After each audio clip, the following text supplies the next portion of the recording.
Hello, and welcome to the Achievement Hunting 101 podcast. I'm your host, Kenny, and thank you for listening.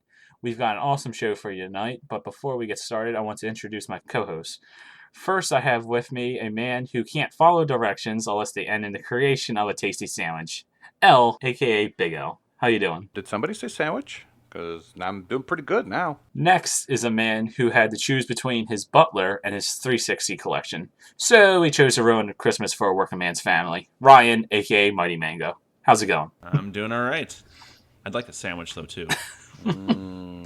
Maybe when we get through this. Extra mayo. And lastly is Corey, a.k.a. Rocker Dude 5012, the dude who drew the very shortest straw at the Rocker Dude naming convention. How's it going? Hey, Kenny.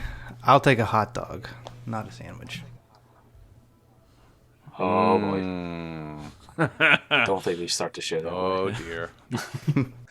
So, for today's show, we are going to talk about Achievement Fest. This being an achievement hunting show, we should talk about the fest that's dedicated to bleep bloops and diamond shimmering sounds with awkwardly long pauses in between the sounds.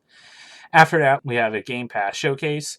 We're going to pick out and talk about a couple of games that are currently in Game Pass and the best way to get the Chivos. But before all of that, we have some community questions that we are going to get to first. First question is, what's the largest boosting session you've been a part of? El, what's the largest one you've been a part of? Oh, I'm glad you asked. Back on the original Xbox 360, Rainbow Six Vegas had an achievement for hosting a 16-player game. And on TrueAchievements.com, our favorite website, there is a boosting session that people joined. And the person who ran the session actually went from party to party to ensure all 16 people got the achievement. Back in those days, the party limit was 8, so he would jump in back and forth. Actually, we needed, I think there was 3 parties because the math wouldn't work out for him to jump in between parties. So he did a great job, and everyone wound up the achievement. So I would think 16 people is the largest boosting session I've ever had. I've done the same one. That one was not fun to do. At least it was only one night, right? Did you have a similar experience? My experience was actually even more interesting. We had a session set up to do it, and at the time, before the new Xbox 360 dashboard came out, so it's still on the Blade system. My profile stopped acquiring achievements. It wouldn't populate them, and it turns out there was an invisible limit for how many games you could have on your tag. So I actually had to send my tag to Microsoft. They downloaded my tag on the new dashboard and then mailed it back to me before the new dashboard was available. Physically mailed it? So I actually physically mailed it on a memory stick. Wow. Yeah, so I missed out on the first one, and then I ended up getting it a couple years later. But yeah, I remember that achievement just for that reason, because I wasn't able to attend the session. That's crazy. Because my I remember hearing something about that, but didn't really know all the details. Yep, there was an invisible limit. It was like at the time, it was like 480 How games did you hit that limit? on a tag. Like, that's nothing now, but jeez. Yeah, it's Good nothing God. now. Yeah, 480 at the time. Yeah. Rocker, how about you? You got any? I haven't been a part of very many boosting sessions, but Plants vs. Zombies, Garden Warfare, we had a group of probably 10 or so. There were others doing the 360 version, but we were focused on the one version, and probably about 10 people. Eventually trickled down to 5 core people. We finished the game and kind of moved on. Okay. We did, yeah. That's what matters. Good times. Yes, we did. For me, it's Titanfall, which, you and Elle were also a part of. Corey wasn't here at the time. But how many do we have for that? Like 12-ish people? I think that was... I think it was. And people would jump in and out. I think at one point. When we first started, we had 12 to 15 people. I remember we had to turn a couple people away at some points because 12 was the max, 6 on each team. Yeah, some people would drop out and not play that night and let somebody else fill in. So that was really awesome. Titanfall Thursdays. Never forget. No, never. That boost took. That wasn't even the largest. That was the longest boosting session. Yeah, I joined a couple of your sessions. Yeah. Seemed like a fun time. Kind of regret not doing it. Oh, it was great. Yeah, we got to know each other really, really Especially well. when it takes a little over a year to complete it. Every Thursday. Well, most people complete Yeah. it. When did you complete it, Foof? I haven't. I joined late, so I have a few more. Everyone left me. Weird. Sorry. Setup.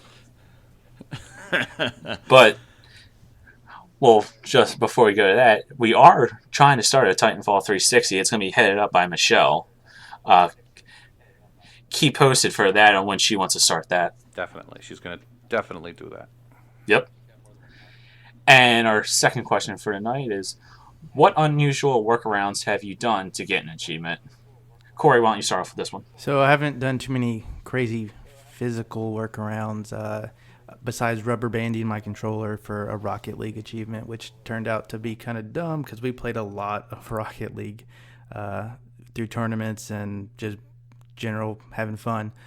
But the other workaround I've done is save manipulation, as far as deleting your save off the cloud and reloading it back. There's specific achievement in Peggle 2 for getting a number of challenges done, and luckily you can manipulate that number by deleting your save, redoing an easy challenge, and the tracker still goes up. So that's that's totally legit. I mean, so yep. Oh, right. You can't prove it otherwise. Yeah, that only works on the one Probably. version, though, correct? I've done it for a couple other games, but 360 tracking, we would know. You got one, Ryan? Using a Tube Man for Xbox Fitness, like the wacky waving inflatable arms, like Tube Man, one of those guys. Yeah, setting that up in a room so it's flopping around, and just doing that for like 3 or 4 days. That's great. Nonstop. Those like the ones you use at a those car things are dealership? huge. Yes. Yeah, like you can get like an 8-foot tall one. That's insane to have in your house to do that with. That sounds great at the same Sounds good. time. I don't I was blame not you. the only one that did it. What, you want me to exercise that much? No. You got a game now? I don't recall doing anything too crazy. Rubber bands, definitely used turbo controllers. I just learned something great. I have a Hori pad for the 360, but you can use that with your computer to play the ACA Windows 10 games. So for all the shooting games, you can put the turbo on them. So you don't have to mash X the whole entire time. You just put it on turbo and it'll shoot the whole time. Is that the Hori with the mechanical levers or the digital one? The lovers. What Yeah, there's podcast one that are you has watching? it actually has dip switches on it that you can switch. Yes. So obviously, You have to push buttons, and then there's one for turbo where you hold it down, and there's one for auto where it does it for you. okay, that's the digital one then. Okay. So for aero fighters, it was very great. One thing you guys haven't mentioned is date manipulation. So for I've never done it. I don't know why people can't just wait a year, but I could see why people do it if they're impatient. So the most common one is Calendar Man in Batman Arkham City, where you have to visit Calendar Man. I actually did that legit, and of course never played the campaign after all these years, so that's my claim to fame. Date manipulation also works with a couple of the Halo Master Chief Collection achievements. I think there's 2 or 3 of them in there that needs it also. Yes, it does. For our third and final question, do you guys play stacks of games? Why or why not? El, why don't you start us off on that one? Sure, I'll play stacks of games. Have you? The ACA games aforementioned. Definitely the Telltale games are my favorite stacks because you can make different decisions on the different platforms. So I enjoy doing that. So the 4th time through The Walking Dead is really boring, though. Pretty sure they're going to make a 5th and a 6th. Sweet. The Just Dance games, the WWE games, Disney Infinity, those came out for the 1 and the 360.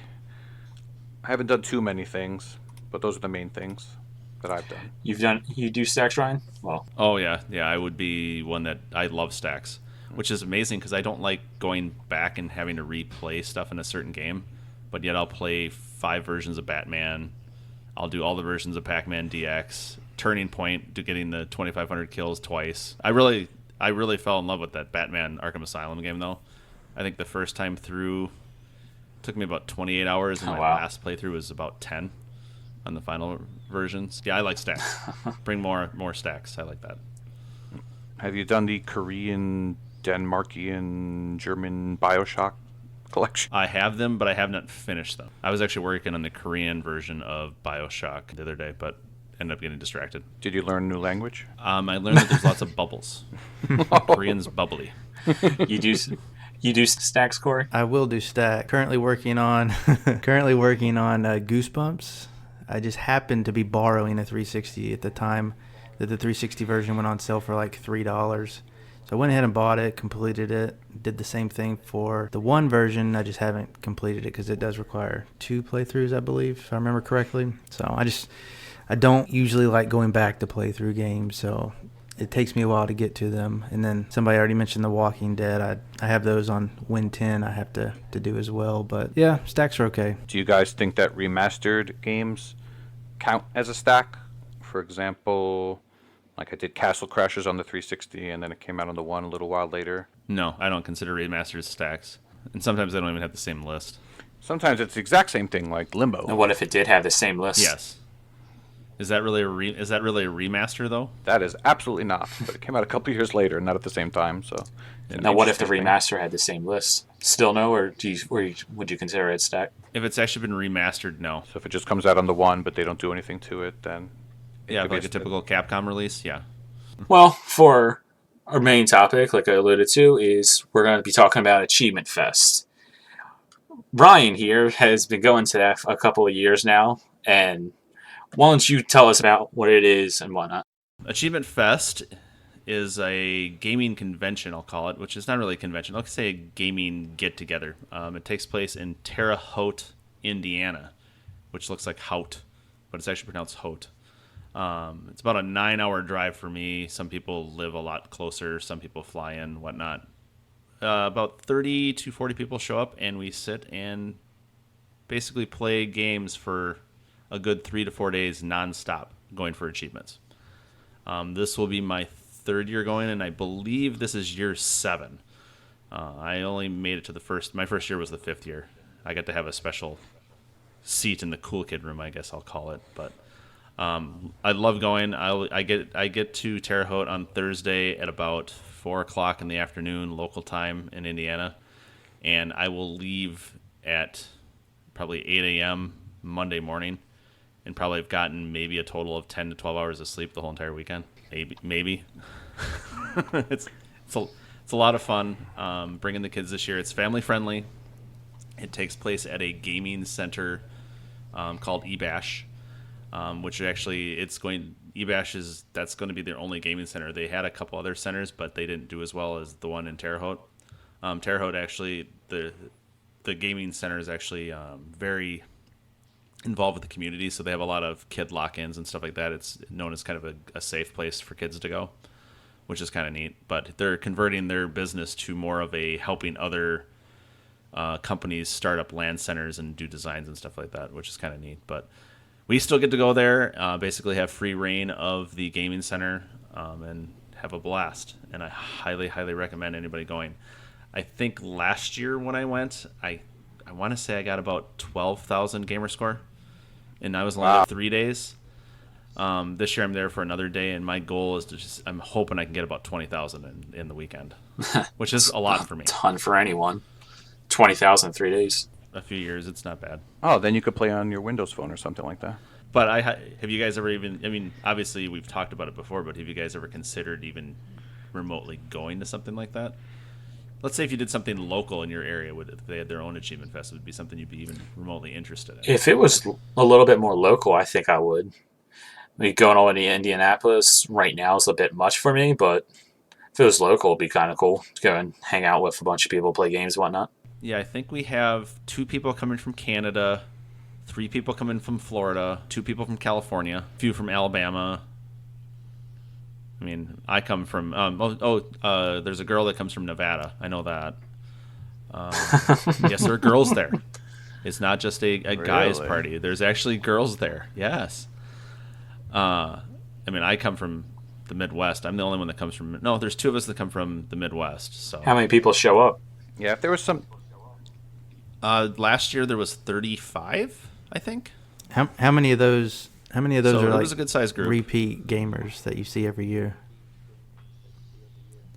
Every year it seems to be more people are repeats. At least every year that I've gone, the same people that were there the year before were there. I haven't gone to a year yet where somebody that wasn't there the year before was there. I think there's 2 people this year that aren't making it. So this will be the first time where somebody that I'd seen the year before isn't going to make it. And you wind up meeting everyone that goes there? Yeah. A lot of them were old 360 voice guys, which is where the idea got started. And they used to do record like gamer score runs, like the most gamer score in 24 hours kind of stuff, when 24 hours worth of gamer score was actually difficult. Great. I mean, I think at the time the record was like 22,000 or something like that. I mean, now you could, if you're not even trying, you can get 24,000 in 12 hours if you found enough easy games. Yep. Do you guys write down your gamer score before and after? That might be a cool thing for everybody to do and add it all up. Yeah, I do. We've actually gone through and figured out how much gamer score there's had been before, and I want to say last year between anyone, I think it was like over 200,000 gamer score between everybody over the weekend. It's more than 2 foofs. So, Oof. yeah, more than 2 foofs. Sorry, foof. No, but yeah, we try to keep track of that. My goal, and actually I was planning on it for Achievement Fest, is to hit 800,000 at Achievement Fest. So my gamer score has kind of been stagnant. I was just hoping I would get enough to stay in G-Task, which I did.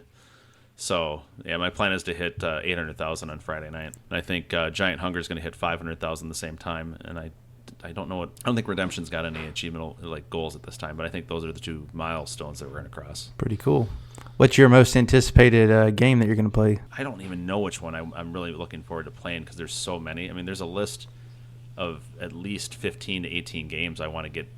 Is it always about quick games, or do people play long games there? That some people play long games, and sometimes we'll actually make sure that we get, if there's a multiplayer achievement where you need a bunch of people, we'll all do that then. So there was a couple 360 games that people are talking about getting achievements in. They're backwards compatible, and I don't have the list in front of me. I'm sorry. No, a few years ago they did Guitar Hero. So Guitar Hero and Rock Band. So where they needed a bunch of people, and well, there's a bunch of people there, so they would do that. They used to have a Connect room at eBash where they had the Connect set up in a large room, so you could get all your Connect achievements done. So they don't have that anymore because Connect is dead. I think somebody was talking about bringing one of the magic guitars for Guitar Hero stuff. I'm bringing a 360 that has a bunch of delisted and discontinued games on it, so people can play those. And I'm bringing a Chinese Xbox One, which I guess there's a line of people that all want to play that stuff. Mr. Pumpkin Chinese is going to be very popular. What's his name in Chinese? It's Mr. Pumpkin. It's the same name. Okay, cool. Yeah. So kind of throwing it back to our first question, have you ever had one of like a big boost while there? I wouldn't say a big boost. Maybe LAN party? Four people. We've never done where we have like 16 people all play a game. It's never been that way because some people really go there to focus on a certain type of game. P-Tart and her husband sat and played nothing but Japanese games last year. Nothing but the visual novels. That's all they played the whole entire time. Like they both had guides up and had the games up, and they're just playing and playing and playing and playing. And then I admired them for doing that because after I do one or two of those, my eyes are all fuzzy, and I don't want to look at a video game ever again. Yeah, I think if one was in the New York area, I would consider going, but I think I'd want to do a lot of socializing with the people, and I don't know, to travel 9 hours to stick your head in front of a monitor again. Just I don't know. Yeah, and I don't want to say that I'm just sitting there playing games the whole entire time. There's quite a bit of socializing. One of the guys, their wives comes with, and she sits and watches movies and hangs out with a couple of other girls that come, and it actually ends up being a big social thing. We do it on like Thursday night. We all go out for Mexican. On Friday night, we go and do a Chinese buffet. And every year that I've been there, this will be my third year, the Chinese buffet that was there the year before wasn't there anymore. So they call it like the Chinese buffet challenge to see if the buffet that we go to is the same one from the year before. And so far, for everybody else that's been there every single year, it has never been the same Chinese location? buffet. It's been the same building twice. Otherwise, it's been different locations because the other one, like there was not one at the one location, so we have to go to a new one because it closed. So and nobody scouts it, nobody knows. We get there and we find out if it's still open or not. I always feel like I'd be a little scared to eat there. That's the funny thing. And I mean, and to be real, a lot of gamers are larger guys, so they eat a lot. So they always make the jokes of that we're going to eat them out of business. So, but it's not just a bunch of playing games. It actually ends up being quite a bit of socializing. Like I went out to breakfast with Giant Hunger last year and just hung out for a couple hours and just sit and talk about stuff. That sounds like it'd be pretty cool. Go and meet a bunch of internet friends. Whatnot. Yeah, you get to meet your fake friends for real. Sounds enjoyable. But yeah, that's about what I got for Achievement Fest. Next year, obviously, this year is going to happen too soon. I mean, if somebody were to show up, we'll welcome them with open arms. But next year, it's going to be at the same place and going to do it all over. You said that's this weekend? This weekend, Thursday through Monday. And I guess the week after that, we'll get your recap on it. Yeah, I'll give a recap of what I did and what we did and how much fun we had and et cetera, et cetera, et cetera. All right. Well, with that, we're going to get into our gaming segment. Like I said, this is going to be our picks from the Game Pass, games that you can get some easy chivos in, some easy completions possibly. Elle, would you like to begin with the game you picked out? Sure. Game Pass can be great for certain games that you can pick up and play and finish in maybe around 6 hours or so, maybe less. I picked a game called Late Shift, which seems to be the prototypical Game Pass game, because it's not a game you'd want to play many times, doesn't have any real replay value. So the game's actually developed by Swiss indie studio Control Movie and published by Wales Interactive. It reminds me of those old FMV CD-ROM games, back when CD-ROM games existed. So like Sewer Shark. Exactly, Sewer Shark. Kind of like Night Trap, except this game has no gameplay whatsoever. It is a movie. And in doing some research, I saw that in some of their advertisements, they called it an interactive movie. And in some of their advertisements, they said it's a game. So which is it, a movie or a game? Well, it really doesn't have much gameplay at all. You just pick choices, kind of like a Telltale game. And then, depending on your choices, the scene in the movie will switch. And depending on which scenes you go through, you'll eventually pop all the achievements. Now, I played the first time without a guide in front of me. Game takes about 80 minutes, said and done. And I got maybe 3 or 4 achievements. There's a great guide on True Achievements that breaks it up into 2 different playthroughs. The first playthrough, you get some achievements, and then the second playthrough, you go through and get all of the 7 different endings. Yes, there are 7 endings. Now, you don't want to play through 7 different times, so there's actually a way where once you get an ending, you just quickly hit start, or menu now, and you go start the game up again and choose a different path and get all the endings. And you don't actually get to see all the endings, but luckily you can go on YouTube and watch them all in their entirety if you choose to do so. Are there actually any good endings? Because I never watched them all either. They're pretty violent. Yeah. So that's good. The game has lots of salty language. Kind of a forced love story going on too, but pretty standard stuff.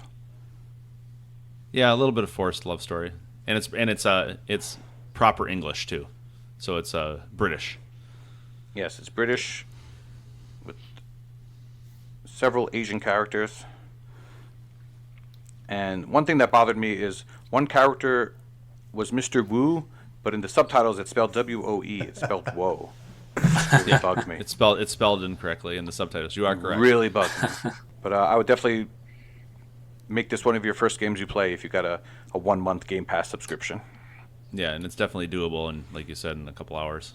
Actually, it's about 6 hours, I think. Yeah, I played and finished it. I did it in 2 sessions because I didn't want to watch the videos all over again. Some of the times you have to sit there and watch all the videos. When you get to the loops choices, though, you exit out, restart, and you don't have to watch all the single videos again. You can't skip any of them either. Have you played this, Corey? I actually started this the other day not knowing that we were going to talk about it. So like literally I've only played it or watched it for 40 minutes-ish. So I haven't gotten an achievement yet, but first watch is going to be blind. And if it makes me do another playthrough because of it, so be it. It seems like an enjoyable experience. The quality's pretty nice, pretty high. So I'm looking forward to finishing it, Hopefully I don't have to do the whole thing 7 times. No, you won't have to. Yeah, follow the guide and you'll be good. Yeah, I would definitely recommend doing like one blind playthrough just to kind of experience it. And then, yeah, get a guide. What's your game, Corey? So I'm going to talk about Super Lucky's Tale. Not as quick as Late Shift. Completion estimate for TA is 8 to 10 hours for the base game. There are 2 paid DLCs. I'm not going to mention those. Maybe we'll talk about them later at a different episode. But today I'll talk about the base game and the 2 title updates it has. So this game is about a fox who is on a mission to save his sister and friends in the world from the kitty litter gang. You've heard some of those from our Episode 0 boss segment from Mr. Elroy. It's one of his favorites, as you might recall. So basically, this is a 3D platformer game that you have hub worlds, and you go to different sub-worlds, I guess you would call them, levels. And each level has 4 main collectibles in it, and you get those collectibles by beating the level, finding a hidden version of that collectible, spelling the name Lucky, Lucky. Those letters are spread out across the level. You get all of those, you get another one. They're called clovers, by the way. And then the last one, I believe, is getting a certain amount of the coins that you pick up, which is the currency in the game, which had nothing to do with anything until a title update or a DLC. Lucky clovers. Awesome. I just picked up on that. Luck of the Irish. All right. So, yep, there's 4 leaves on them.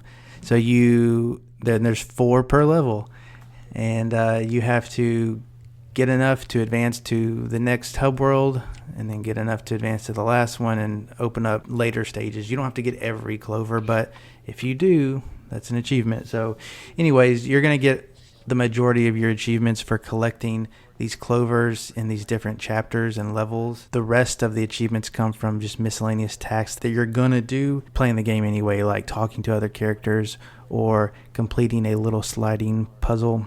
You're going to get those anyway. So the ones to mention are just make sure you do it in every level and defeat the bosses, which you're going to do anyway. So if you're missing anything, you can always go back to it. There's no point of no return, nothing like that. So it's a game that when I played it, a bright, colorful game was kind of welcomed after all the dark stuff that was being played. So I kind of just went with it, and I had a good time with it. I didn't look at a guide. You don't really need to, except if you have an achievement that you just cannot figure out.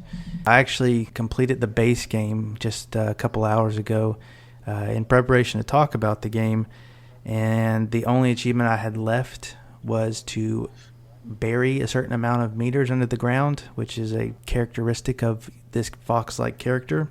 I was at 60-something% after I completed the last boss, but luckily there's specific levels that require you to just burrow through them. So I just played that like 10 more times pretty quick and got my 10,000 meters buried. So as far as the title updates, there is one that allows that they introduce costumes into the mix, and as well as one enemy kill achievement.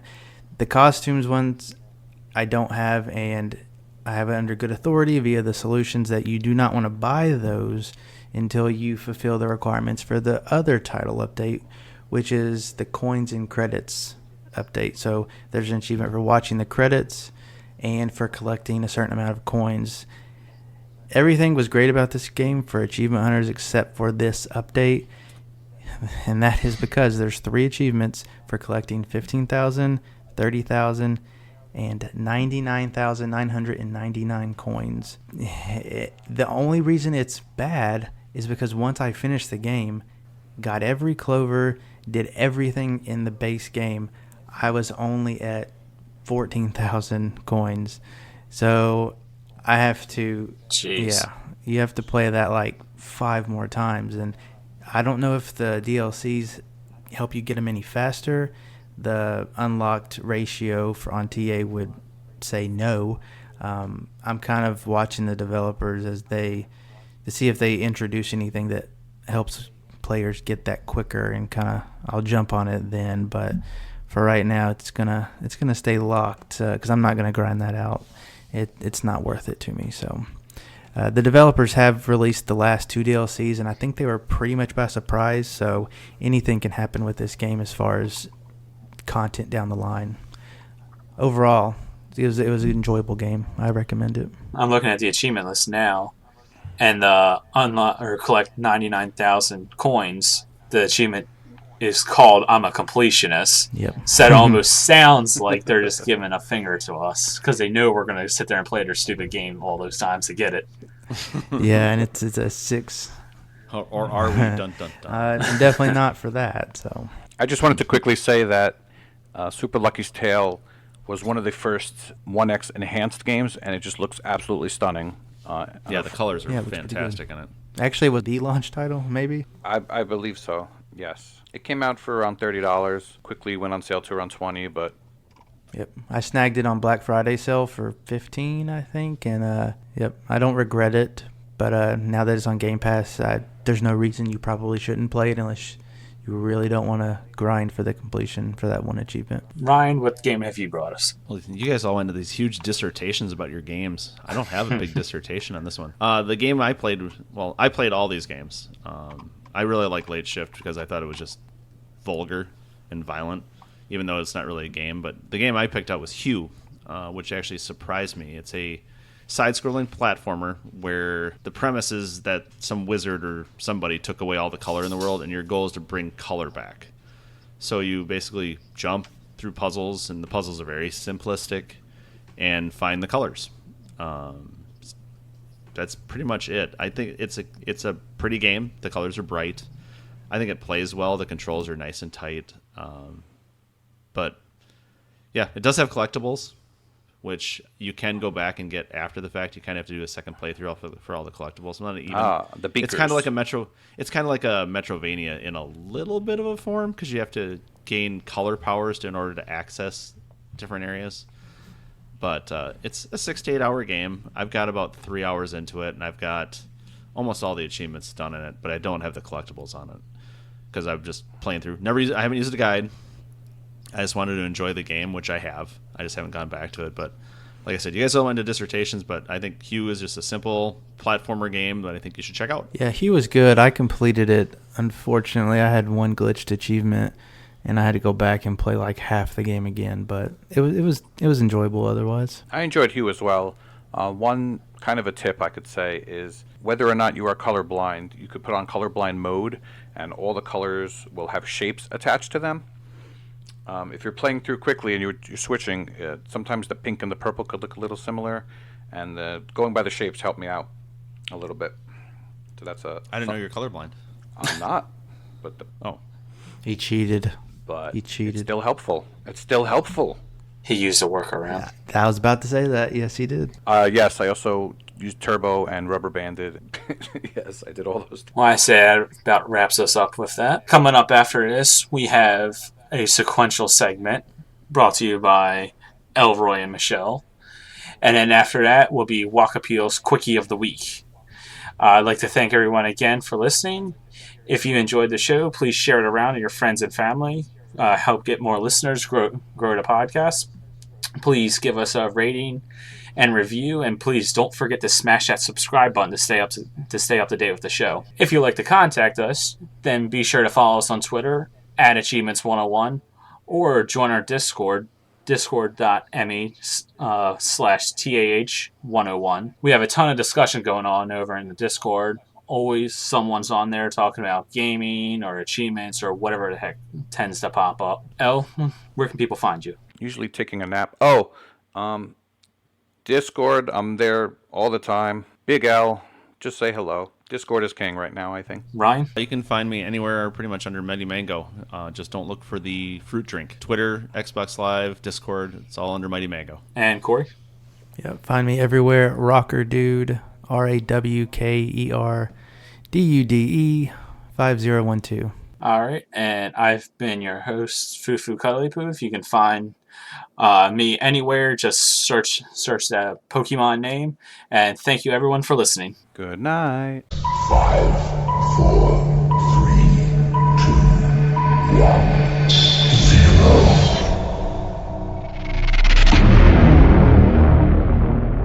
A very sequential segment with Matriarch and Elroy MJ. This week on a very sequential segment, we take on the Game Pass. Many achievement hunters have shelled out the cash for access to a library of titles, even though they probably have a backlog of just as many games ready to play at any point. But we are here to tell you, all that glitters isn't games for gold, and that in some cases, you need to put the pass in Game Pass. This is our Game Pass passage list, but first, it's time for some pleasantries. I am Elroy OMJ, and as always, I am joined today by a very special individual. She has the 12th highest gamer score in the state of New York in Windows Phone games. She is Matriarch. And what a pleasure it is to be sitting across from the 212th ranked gamer in Tennessee by Gamerscore himself, Elroy OMJ. It would be very helpful if you tracked more leaderboards for me to get stats from, just so you know.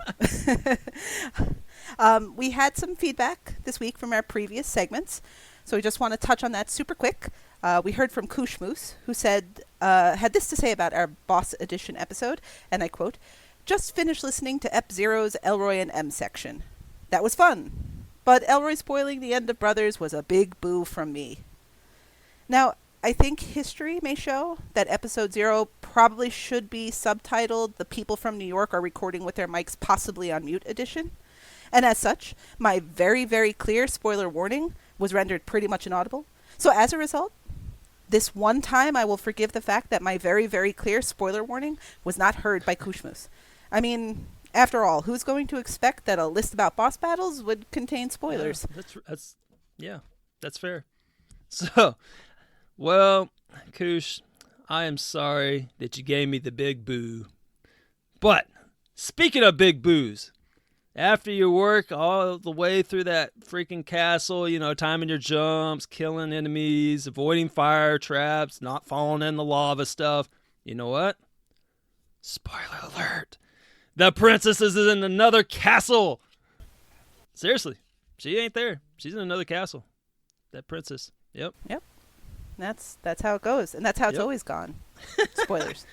But speaking of disappointments, it is time that we jump into our Game Pass pass list.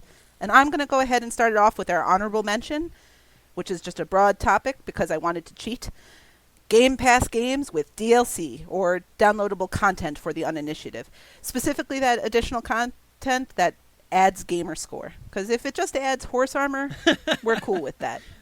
You choose to spend your money. Now this is just going to be a general shout out, or possibly a call out to those games, so we'll jump right in. Now before I started to come up with this, I did really, really deep research by going to Google and asking the following question. Do Game Pass games include DLC? Because I didn't want to call them out and then find out, hey, they're all part of the package. And the answer I got was as follows. Members can purchase DLC and consumables for Xbox One games, at up to 10% of the Microsoft Store price while the game is in the Xbox Game Pass catalog. So let's break this down a little bit. Up to 10%, not a guaranteed amount, and while the game is in Game Pass. So if you started it in Game Pass, didn't buy the DLC, you are stuck with full price DLC once it removes from Game Pass. So thanks, I guess. I mean, that 10% I saved on Elder Scrolls Online DLC or Resident Evil Revelations 2 episodes is really going to feel great when the main game gets removed from the service. So I now have to buy it again if I want to continue playing the additional stuff I purchased so I could have access to the full package in the first place. Now, as our panel talked about last week, because I know everyone listened, there are multiple types of gamers when it comes to gathering gamer score. So there's everything from the gains bro, like you yourself. Oh, I'm all about those gains, bro. Give us some muscles. There we go. Good. All right, they see it. To the games bro, who are people like our panel moderator in chief, and still not a Pokemon, Foo Cuddly Poof, a.k.a. Kenny, who has said that he would prefer to go for completions instead of just playing games for easy gamer score. In either case, offering up a game as part of a $9.99 a month service and then expecting people to pay additional on top of that to get all of the content draws our first big boo of this list. Thanks for that, Kosh. So, I'm sorry, I just couldn't get out of my head. You talked about horse armor? What's the going rate for horse armor?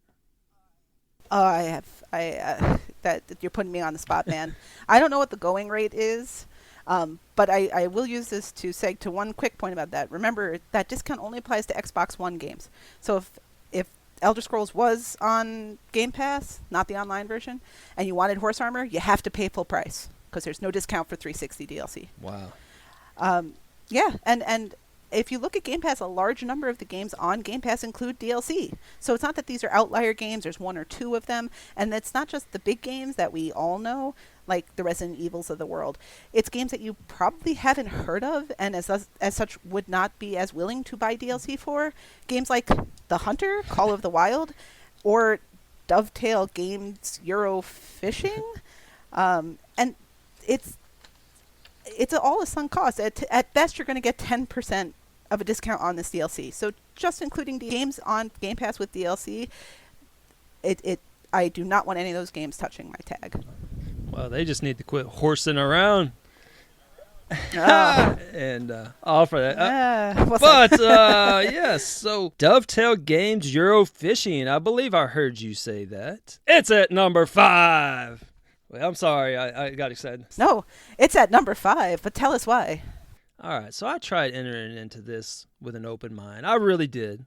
I wanted to not put this game on my list, but Dovetail Games, you think so highly of yourself that you put your company's name in the title of the game.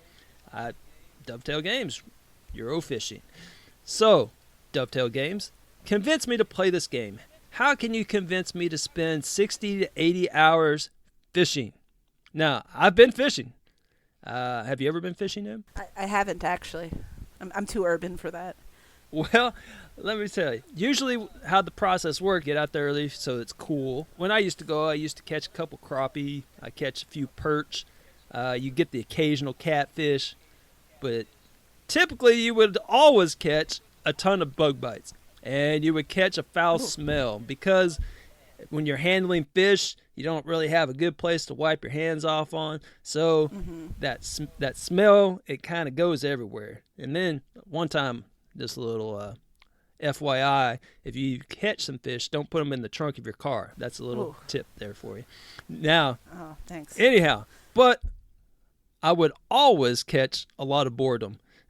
And that's the bottom line here is that I needed to be convinced. Why should I play Euro Fishing? So, and one time I caught my eyeball, but that's another story for another time. But anyway, so I wanted to look at the trailer. So I watched the trailer, and I'm seeing as little gameplay as possible. I was like, okay, this is a red flag. So they bill it as some kind of great interactive experience with your friends. So if you watch the trailer, it's interesting.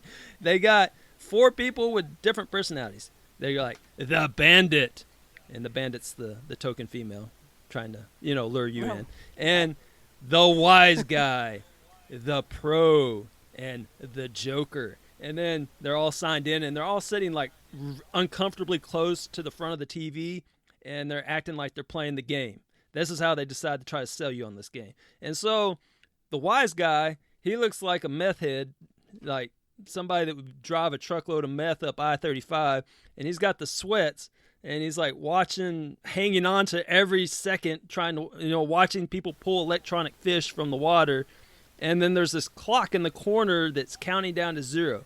Now, once the clock expires, he's almost like post-coital, and he's like, man, I gotta do that again. It's like he's got to get his fix in. And so that's how they try to sell you on the game. I think they show maybe 5 seconds of actual gameplay that looks really boring. It's like someone just throwing a lure out in the water, and that's all right. That is Euro Fishing. Now, a couple things here. Now, first of all, this guy that gets so excited about fishing, or maybe he's just going through withdrawal, if it gives him that much joy, and he has somehow found 3 other like-minded individuals that enjoy fishing as much as he does, here's a novel idea, then just go fishing. Don't log onto your Xbox to play Euro Fishing. I assure you you'll have a better time, going fishing with your friends. because the best thing about fishing with friends is complaining about fishing with your friends. It's like, misery loves company. Going fishing always sounds like a fun idea until you actually get out there and start fishing. Then you're like, okay, yeah, now I remember why I don't go fishing very often. Secondly, what is this mystical shot clock on a fishing game? Like, you have 2 minutes on the clock in the trailer, and all 4 people catch a fish. So I'm saying maybe fishing in Europe is a little different, but when you fish in the stock ponds and runoff ditches in North Texas, you might catch maybe 4 fish the whole day. I don't know. In fact, I looked up European fishing because I was wondering what makes the European fishing European. But I couldn't find anything. There was something about nymphing or something, and I didn't want to click on that. It looked kind of shady. But anyway, so I'm assuming the Euro fishing comes in and that they just put a bunch of European backgrounds in where you can look at it while you're bored to death. And then, I don't know, maybe when you smile for the pictures, when you hold up your fish that you caught, maybe you have bad teeth or something. I don't know. But anyway, now, third, just as I suspected, nothing in terms of gameplay in the trailer made anyone want to play this game, unless you're looking to try to buy drugs from the wise guy character and, hope to find him in some multiplayer match. I'm sure there's not a huge pool of possible matches. But as far as achievements are concerned, you get pops for catching 50 of different types of fish, with the guides for all these achievements saying things like, well, it is a fishing game, so it's mostly luck if you get that kind of fish, and here's what I use, but hey, no guarantees. That's basically what it says on every single achievement.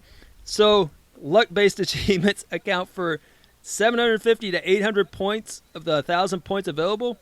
Now, I know that a lot of people complain about luck achievements, so maybe you think your luck will be better than everyone else's. I don't know. But looking at the 13,500 tracked gamers who started the game, only 82 have finished it, and 8,800 have gotten 1 achievement in the game, and another 1,500 have 2 achievements in the game. So maybe you know something different and know that they don't. But if you're feeling lucky, need meth, or otherwise don't want to waste your time, in the morning surrounded by foul smells and countless bugs and need a fishing fix, maybe this game is for you. Well, you sold me on never purchasing it. You just as an aside, right? You must have your settings on True Achievements a little different from mine. Do you have it set to exclude DLC that's unowned, or to exclude DLC altogether? I don't even know there was settings on TA. All right, so brief lesson on the side here for anyone who doesn't know that on True Achievements, there's a setting for excluding DLC and completions, and the default for the website is to exclude DLC content that you haven't started. Mm-hmm. So that would be what you're set to, because you said how many people had completed it according to your look at the game? Is what I said. Okay, I'm a purist about DLC, which is why I dislike DLC so much and why it got my honorable mention. I like DLC, but the total number of people who've completed the game with all of the DLC, would you like to take a guess at the number? It's lower than the number you stated. Let's go with 35. 3. I bet it was the 3 people on the trailer, I bet. Well, because they have the audacity to have 8 DLC packs at $11 a piece. Boy. So, $88 in content. That's not a great business model for a game that doesn't seem that it's screaming, come play me. That's like 11 ACA games, I'm just saying. Oh, yeah, ACA games. So that leads me neatly into number 4, kinda. And my choice for number 4 is King of Fighters 98 Ultimate Match. Sounds exciting. It is exciting, except when it's not exciting and I don't want it on my tag. So there are 2 problems with this game from an achievement hunter's eyes, at least my achievement hunting eyes. First, it's only worth a measly 200G. And we are so far beyond 200 gamerscore games at this point. And if you're an achievement hunter and the reason why you purchased your Game Pass subscription was the pursuit of more gamerscore, this is among the 20 or so games on the service that were Xbox Live Arcade games that were released when the score capped at just 200. And this game also has no DLC, which is a checkmark in its favor, but it tops out at that 200. On True Achievements, the completion estimate for the game is 1 to 2 hours, but one of the achievements, the King, is for winning 100 games on Xbox Live. And what this means is that you need to have a friend. But who wants to be any more social than their score being posted to online rankings? Do you see what I'm getting at here? Yeah. Fair You see, right? points. Fair points. Yes. Posting high scores to online rankings. The score has been posted to online rankings. I know all about right? that. Yeah. So you know you are the king. I wish there was a leaderboard for ACA Neo Geo there games is. so I could I'm number quote. 51. I'm Oh, number is there? 51. Yeah, you're number That's 51. what Chin Doctor Okay. told me that. Well, Chin, thank you for that information. I'm not going to re-record the intro, but I am now sitting here with the number 51 place gamer in the world in the States. Do you know? Yeah. Somewhere. Oh yeah. In some defined part of the world at ACA Neo Geo games. And wouldn't it make much more sense, instead of including King of Fighters 98 Ultimate Match, if the Hamster published, and we all know we love Hamster games, ACA Neo Geo, the King of Fighters 98 was included? Wouldn't that be a much better sell? They choose Ultimate Match to represent the franchise. It seems like a silly choice to me. Not only does it have a much lower gamer score and a higher TA ratio, which means it's harder to get through in theory. It also has a higher completion estimate. The ACA Neo Geo version only takes 0 to 1 hour. It's even less of your time. So because of this, because it's got this low gamer score and it's not a 1000G game, and there's an easier version, a quicker version of the game that doesn't require you to have a boosting buddy, I wouldn't put this game on my tag. Also, you know what else would be great, Elroy? Vision this. Instead of paying $9.99 a month for Game Pass, which does have a great collection of games, what if there was an $8 a month ACA Neo Geo Pass? Oh boy! Right? It sounds awesome, but since this won't ever exist, and thinking of King of Fighters 98 Ultimate Match has made me conceive of this awesome idea, which excited me and then disappointed me, that's the third strike for this game. Oh. Not messing with it. I'm done. Man, that was like really pulled the rug out from under me there. I got all excited, thought maybe you knew something, and then No, but are you ever going to play King of Fighters 98 Ultimate Match now? No. You lost me at 200 points.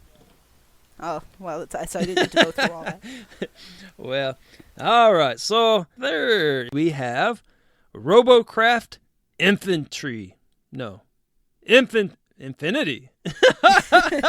Robocraft. To infantry and beyond.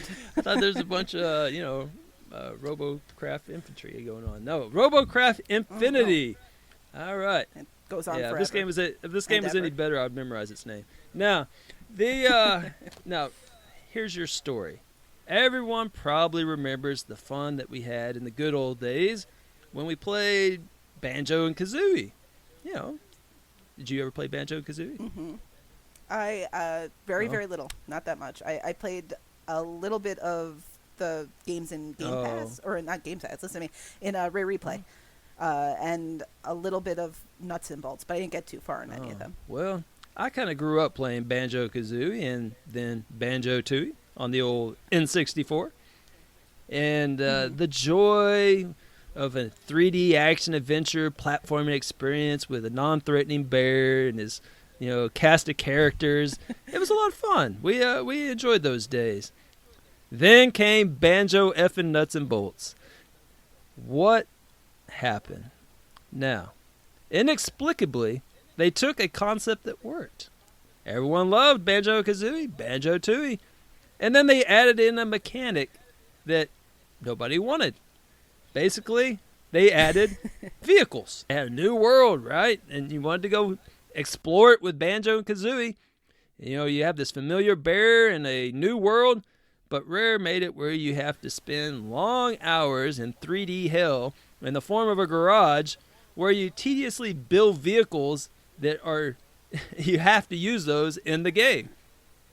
Now, the build mechanic killed not just the game, but the franchise and Banjo himself. Yeah, he's been MIA ever since. Spoiler alert. Koosh. Banjo's dead. Anyway, now, why do I bring this up? Not because every Banjo game, before his untimely demise, is available on Game Pass, which they are, and not because effing Nuts and Bolts could have easily been on my list, but with that game, at least you get to look at Banjo. You may not be able to do much with him other than jump around a few times and grab things to put inside your vehicle, but at least you have the image of Banjo to look at. Now, imagine you don't. You have RoboCraft Infinity. In this joyless game, it is a build mechanic from start to finish. The downfall of Banjo. Now, the puzzling thing for me is that Banjo came out in 2008, and Free Jam, that's the publisher, released this game literally a decade later. Now, did they not see Banjo effing nuts and bolts? Did they not see how that concept turned out? Anyhow, you build stuff in this antiseptic garage that has even less personality than the one in Banjo, and then once you finish building this war machine, you presumably take it out for a battle where you destroy other stuff that people built. Now, I'm gathering this all from watching the trailer. I assume that the designs that people build are not as nice as the ones that they advertised on there. I don't see people building these wonderful 3D models of planes. If it's anything like what I built in Nuts and Bolts, is probably like a turd on wheels. I mean, it's just like, you're not going to spend all the time putting these fine details on it and all this other stuff. But anyway, here's some free advice, Free Jam. People don't want to spend hours building 3D things in a garage. I can streamline this game for you. Instead of spending hours in a garage not playing the game, how about you just provide 100 to 500 preset designs and let people take those out on your battlefield and kill each other? That's all they want. Now, I know you have about 20 of them in the preview of the game, so you could take those 20, add on at least another 80, maybe have some microtransactions, download sets of 100 or 50 or something, and you're going to make more money off this game than you probably did. Now, looking at the achievements, this game is worth right at about 7,000 TA. Now, only 90 of those points are under a 2.0 ratio. And the rest of them average in the high fours, or much, much higher. Much more higher. And the game completion estimates, this is kind of fascinating. It had a unanimous vote. Everyone voted unanimously. 200 plus hours, that's it. That's the only bar on that graph. 200 plus hours. I just want to make sure you heard me. Now, of the 5,300 track gamers who have played this game on TA, 1,000 of them have gotten a single achievement, and another 3,200 of them have 2. Then there's a cliff which you fall off and land in hell with Banjo, because by the time you hit 5 achievements, everyone's gone. There's nobody left. In my case, I would recommend that you run the other direction. However, if you like tedious 3D construction, have no friends, and have 200 plus hours to kill, this might be the perfect game for you. Well, it's not for me. So I'm going to move right on to number 2. You ready for this? I'm ready. Let's hear this. Because I might need your help giving me the right inflection on what I'm saying. The number 2 choice is Sea of Thieves. Can you I'm not going to argue with you on that one. There we go. There we go. So before anyone gets upset at Sea of Thieves being included in this, because I know that the game does have its supporters and all that, the Gamepass pass, its inclusion on this list, it has nothing to do with the quality of the game at all. It is strictly numbers based. Someone who is motivated at least in part by Gamerscore, a quick look at Sea of Thieves True Achievements page tells me that the game is an absolutely daunting task, and I want no business with it. Now, you were talking about RoboCraft Infinity and its completion estimate of 200 plus hours, unanimously voted. This has a unanimous vote of no completion estimate because no one's completed it yet. That's a bad sign. It just hasn't happened. Yeah, and the game came out on March 20th of 2018. We're recording on July 18th, so it's been 4 months that the game has been out. And in 4 months, no completions, none at all. And this isn't because skill, I think. I haven't played it, so I'm sure there's some skill involved. But it's because the tasks that you're asked to do will literally take years for you to accomplish unless the game is modified in some way. So take, for example, the achievement Hoarder of Barnacled Gold. Now, this tasks you with selling 1,000 shipwrecked chests. And in the world of Sea of Thieves, I believe, this means that you first have to find a shipwreck and then hope it has treasure on it, because the solution says you might find 0 to 2 treasures. So you're going to find a shipwreck, and sometimes you're not going to get anything out of it. Then you have to get this treasure, load it onto your ship, sail your ship, and hope not to get plundered.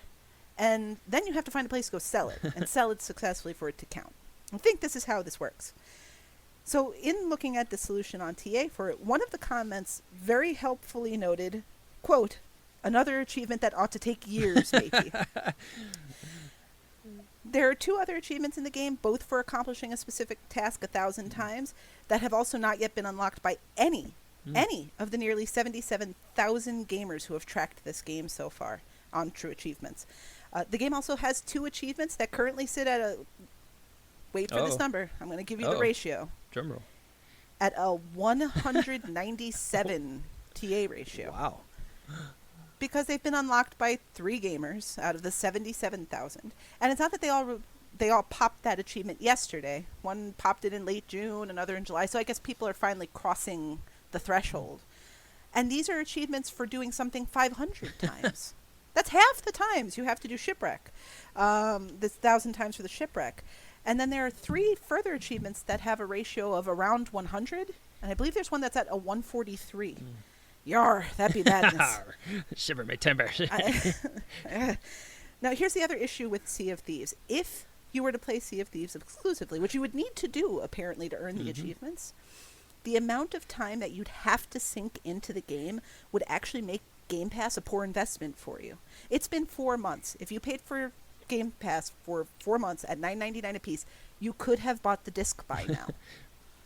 And if that's the only game you're playing on Game Pass, and you're looking at playing for another 4 months to maybe unlock some of these achievements, it's just not worth the investment for you, actually. Now, my math may not be great. I am a librarian by trade, and I only get invested in numbers when it's Dewey. But I think I get how this works, and it just doesn't make a lot of sense, because you have to pour so much time into the game. So much Boolean.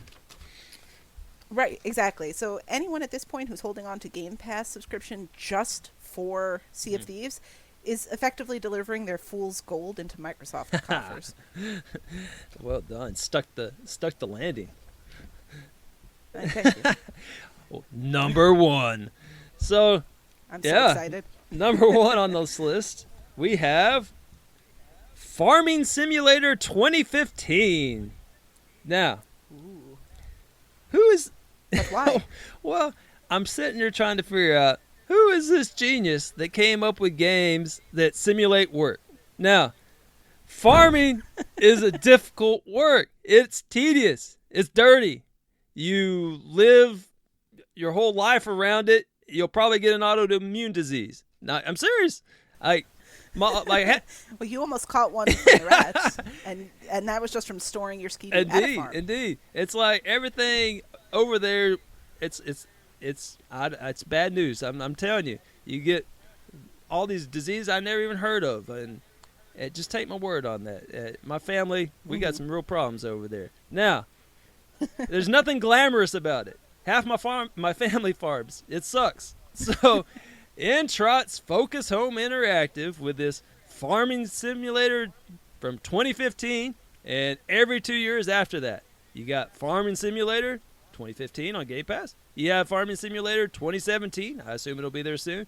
And spoiler alert, there is a planned Farming Simulator 2019. Now, I don't understand the yearly updates. Farming itself hasn't changed in 100 years other than the tractors get more expensive and do more stuff. Now, have you ever been in the cab of a tractor? No, I can't say that I have.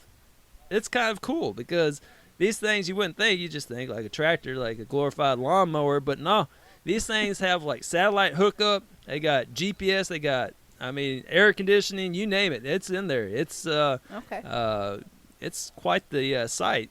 Comfy chairs. Yeah, the cab of a tractor. Fully featured automobiles. Yeah, it's they've definitely upped the game on the tractors now.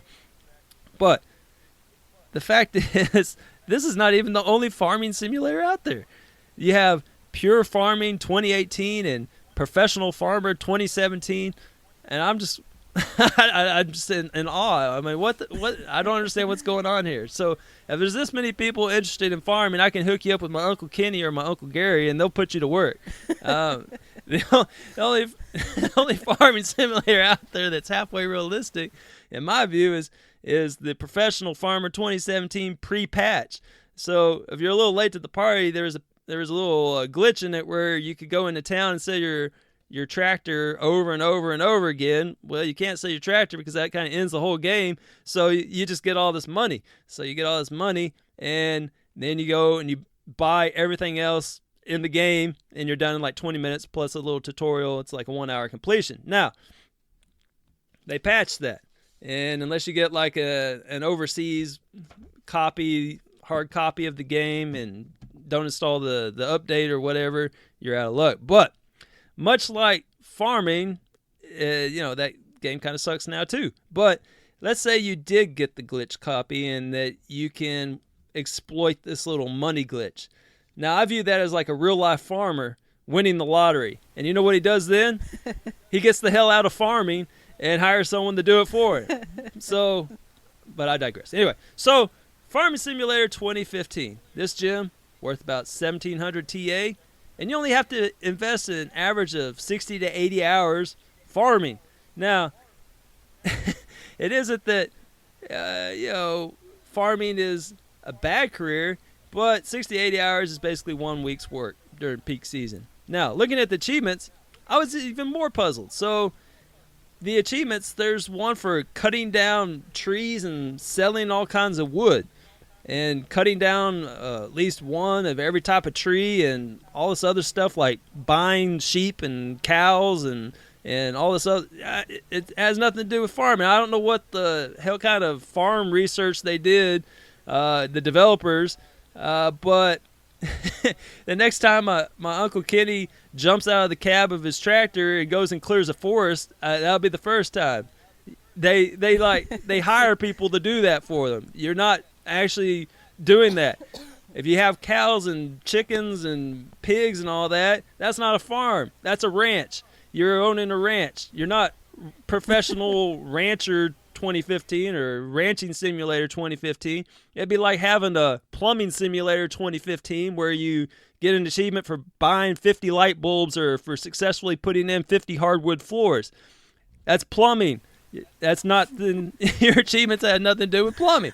So I don't understand this game at all. It makes no sense to me, and for that I'm going to boycott it. Oh, and also in the trailer they show everything. They're like, oh, look at this tractor just driving along in this field. The field's not muddy at all, and the tractor's like spotless. It looks like it just came out of a car wash, and there's no bugs. Now let me tell you about bugs. If you ever drive by a rice field at night in the middle of the summer, you're going to have to pull over and wipe off your headlights and scrape off your windshield because there are bugs all over that thing. And they literally, you can't see what's in front of you because they block out the light of your headlights. Now, as far as picturesque landscapes, they're showing this farming taking place in some exotic land off in, I don't know where it is. Maybe it's the same place that they did their Euro fishing, but it is mountains everywhere and lush valleys and all this and that.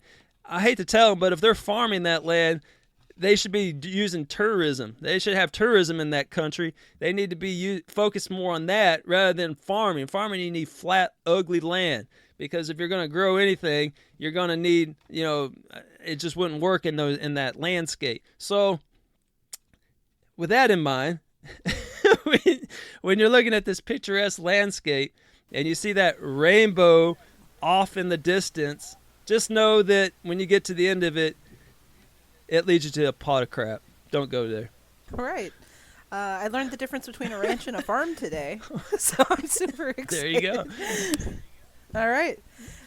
So that wraps us up for this week. Thank you very much for listening, and we would like to put it out to you if you guys would have chosen anything differently. Did we choose something wrongly? Let us know if you have any questions, comments, concerns regarding lists we pick, or if you have any ideas for future lists. Just send them our way through Discord or otherwise contact contact us through our gamer tags, which you can find in the show notes. I hope Elroy doesn't have a great history with show notes. It's true. It's OMJ. It's Yep. OMJ. But you can find us through any of those channels and let us know what you think. Sounds great. Also, thanks again to everyone for listening. And now, let the countdown until our next list commence now. Hello and welcome everyone to the Quickie of the Week. There will be points galore for everyone, except those who already got them. I'm your host, Waka, and it has come to my attention that some mistakes were made last week. I'm sorry about that. Pretty please with sugar on top, accept my apologies. Let's start off with a correction sent in by Big L. G-Task stands for the Great True Achievement Score Challenge, and not whatever I said last week. Next up is Shin Doctor, who pointed out a big mistake on my part. There is in fact 2 360 editions of King's Quest and 1 version on the One, and not the other way around. Any future corrections can be sent in to the podcast's Achievement Hunting 404's Discord channel called Cast Critique. But you don't have to, since no mistakes are made this time. I never make mistakes, except when I do. Enough preamble. This Quickie of the Week is Tumblestone. This very well made Match 3 game was released as Games with Gold in July 2016, so many of you already own it. Developed by the Quantum Astrophysicists Guild, this game can be brutally difficult and has 1,500 game score worth almost 6,000 TA. Out of more than 20,000 tracked gamers, only 72 people on TA has actually completed this title. The story mode is very lengthy and the big score is near the end of the game. There is, however, a way to get 500 game score worth 1,600 TA in less than 3 hours. If you're really good at Match 3 games, you can get them in less than 1 hour. Tumblestone was released with a $5 arcade DLC. Very few have started this DLC, which have inflated the ratios. A few of the DLC achievements can be quite tricky, but they are far from as difficult as the achievements in the main game. Unless you find Tumblestone too difficult, 1,600 TA should be yours in less than 3 hours, which is more than 500 TA an hour. Other low-hanging fruit is the 3 multiplayer achievements, and Super Genius, which is yours for winning a game using a modifier. Those 4 achievements are worth 300 TA and can be done in 15 minutes with a boosting partner. That's it for this week. I do have a preemptive correction. The podcast is called Achievement Hunting 101, and a link to our Discord is hopefully available in the show notes. Time for me to enjoy a refreshing beverage. Ah, there's my hammer.